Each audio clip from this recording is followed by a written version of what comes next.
History है वो 7 shooter जो कैमरे में कैद हुए हैं। दिखाते हैं वो कौन से 7 किरदार हैं जो अतीक के लिए किसी को भी मारने के लिए हर वक्त तैयार रहते हैं।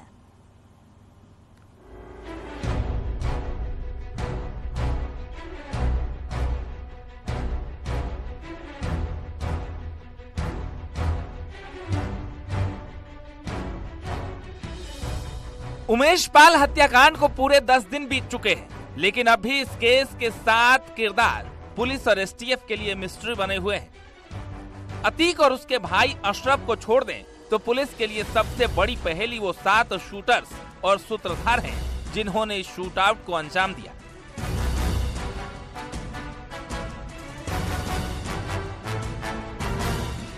सवाल ये कि 7 किरदार कब होंगे गिरफ्तार।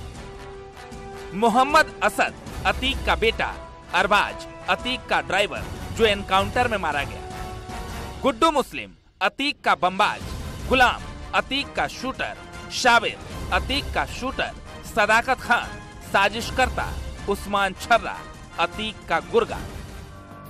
उमेश पाल हत्याकांड का सारा किस्सा बस इन्हीं किरदारों के इर्द गिर्द घूम रहा है। यह अतीक अहमद और उससे वास्ता रखने वाले वो किरदार हैं जिनकी पहचान उत्तर प्रदेश की एसटीएफ ने प्रयागराज में उमेश पाल हत्याकांड के बाद की है। सिर्फ इतना ही नहीं, इन तमाम किरदारों का उस हत्याकांड या उसके बाद क्या रोल रहा, इसका भी खुलासा पुलिस कर चुकी है। हत्याकांड से पहले प्लानिंग के तहत यह तय कर लिया गया था कि कौन बमबाजी करेगा और कौन हथियारों से हमला करेगा। यहां तक कि वारदात को अंजाम देने के बाद भागने का बैकअप प्लान भी रेडी था। अब पुलिस की जांच इन्हीं 7 किरदारों के इर्द गिर्द घूम रही है जो कि इस घटना के प्रमुख किरदार हैं। किरदार नंबर 1, अतीक का बेटा असद। हत्याकांड के बाद घटनास्थल से मिले सीसीटीवी फुटेज में सफेद क्रेटा कार को रोककर अचानक ड्राइवर वाली सीट की तरफ से एक शख्स बाहर निकलता है। नीली जीन्स और काली शर्ट पहने ये शख्स गाड़ी से उतरते ही कमर से अपनी पिस्टल निकालता है और फिर दौड़ पड़ता है। दूसरे कैमरे में कैद हुई तस्वीर में नीली जीन्स और काली शर्ट पहने वही शख्स हाथ में पिस्टल लिए फायरिंग करता हुआ गली में घुसता है। फिर कुछ पल बाद वो गली से बाहर भी निकल आता है और इसके साथ ही सभी हमलावर मौके से भाग जाते हैं। नीली जीन्स और काली कमीज पहने इस शख्स को करीब से देखना जरूरी है, इसलिए क्योंकि बिना रिकॉर्ड पर कहे यूपी पुलिस का हर एक से ऑफ द रिकॉर्ड यही कह रही है कि नीली जीन्स और काली कमीज पहना ये शख्स कोई और नहीं बल्कि अतीक अहमद का बेटा असद अहमद है। असद का अभी तक कोई आपराधिक रिकॉर्ड नहीं है। वो सेंट जोसेफ कॉलेज का छात्र है। असद बहुत कम उम्र से ही तेज रफ्तार में गाड़ियां चलाने लगा था। कहा जाता है कि असद को चाचा अशरफ ने हथियारों की ट्रेनिंग दी थी। असद को लेकर खबर है कि वो बिहार के रास्ते नेपाल भाग गया है। शूटर सहित असद को तलाश रही एसटीएफ को कुछ चौंकाने वाली जानकारियां हाथ लगी है, जिससे इस बात की आशंका बढ़ गई है कि असद भारत छोड़कर नेपाल भाग गया है। दरअसल पुलिस को जांच के दौरान रायबरेली टोल प्लाजा पर संदिग्ध फॉर्च्यूनर दिखाई दी। संदिग्ध कार प्रयागराज की थी। शक है कि इसी कार में बैठकर असद और उसके दूसरे शूटर ने यूपी की सीमा पार की।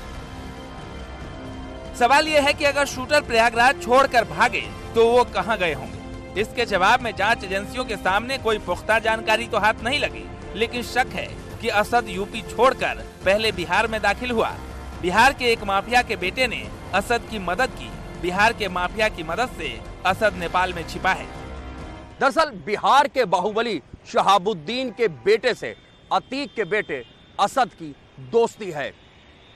पुलिस अफसरों को शक है कि उन्हीं की मदद से असद नेपाल में दाखिल हुआ है। सदाकत खान साजिश करता।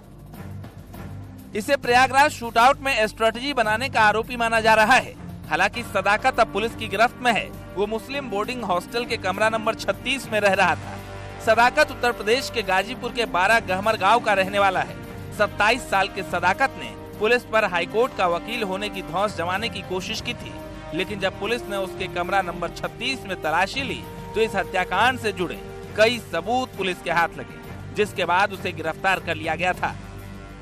मुस्लिम बोर्डिंग में रहने वाले गाजीपुर के सदाकत खान ने छात्र राजनीति शुरू की।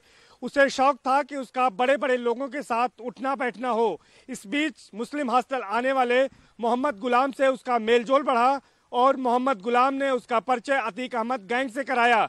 धीरे धीरे सदाकत खान अतीक अहमद और अशरफ के बेहद करीब पहुंच गया। साबरमती जेल में उमेश को खत्म करने का निर्णय लिया गया। इसको अमली जामा पहनाने के लिए मुस्लिम बोर्डिंग हॉस्टल में सदाकत खान के कमरे को चुना गया। कई बैठकें की गई। कुछ बैठकों में अतीक और अशरफ भी व्हाट्सएप कॉल के जरिए शामिल हुए।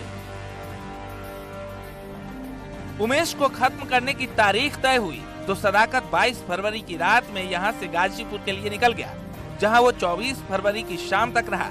शाम को जैसे ही उमेश हत्याकांड की सीसीटीवी फुटेज, शूटरों के फोटो वायरल हुए, सदाकत के व्हाट्सएप पर आ गए। उसने गुड्डू मुस्लिम, गुलाम, अरमान, असद और साबिर तो खुले चेहरे में गोली चलाते देखा तो समझ गया अब वो बच नहीं सकता। आगे भी खबर